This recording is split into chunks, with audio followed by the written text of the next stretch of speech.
Hello and welcome to 5 Minute Math. Today we are looking at the TEKS tool place value chart.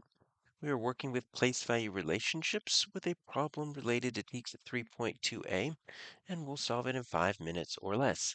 If you haven't done so already, please go ahead and take a moment to pause the video, work this problem out on your own, unpause it, and we will look at our answers together. So Marcus is finding the sum we've got 30 thousands, 400s, 12 ones. So we need to find a number that represents this. All right, so what we can do here is we can set this up as a place value chart, and this will help us organize everything. So I'm going to go ahead and build my place value chart, and I know that I'm going above the thousands because there's more than 9 thousands. So I'm just going to go ahead and build my entire place value chart all the way up to 100,000. And so this is going to be my ones period, and this is going to be my thousands period. And so I can write ones, tens, hundreds. And if I can make this a little bit bigger and a little bit thicker, I can write ones, tens, hundreds, because that's the pattern. It goes ones, tens, hundreds, ones, tens, hundreds.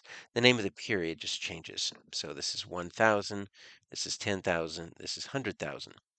All right, so let's build our units here. So we start with 30 thousands. So my thousands, my 1,000s are right here. So if I put 30,000 right there, you notice how that looks a little bit strange? We're really only supposed to put one digit per place. And so when we're building 30,000s, we know we can put some zeros to the right of it. But how are we supposed to make this work? Okay, so 30,000s. Well, what we do is we take the final digit, whatever that happens to be. In this case, it's a 0. And that's what goes in the place. Okay, so the 0 stays in that thousands place. Everything to the left gets just moved over, and the rule is every spot has to have one digit. So this 3 is going to move over here, and it's going to be right there. Now that looks a little bit more. And if there were another digit, let's say it was 130,000s, we would move a 3 there and then a 1 over to the 100,000 spot.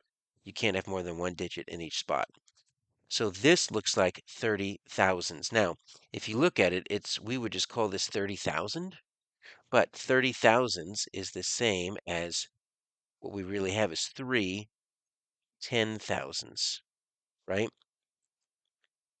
So 3 10,000s, it's going to be the same as 30,000s, because each time we get 10,000s, we can regroup that for 1 10,000. So 10, 20, 30, 30,000. So that's how we can use this place value chart. This 400s, pretty straightforward. All right, we're going to put that 4 in the hundred spot. We're going to put zeros right here. We're going to run into the same thing with the 12, but it's not going to be that difficult. What? We've got 12 tens. So if we put this 12 tens right there, we're going to run into that same issue. It's going to look a little bit strange. So what we want to do is we want to take the final digit, 2. That stays in that place, that tens.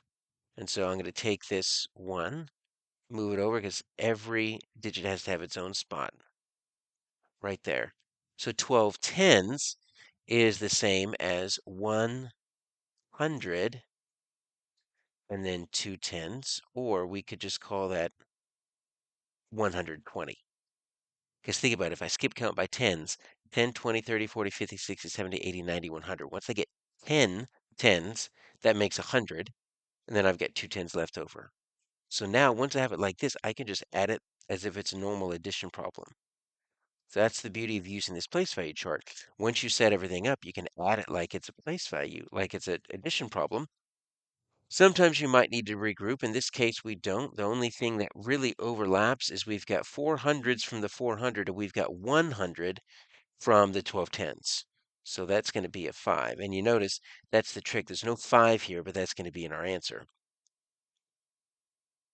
And so if we weren't paying attention, we might see the 30, the 4, and the 12, right? That's the one that we're going to be tripped up on. But our answer here is going to be D.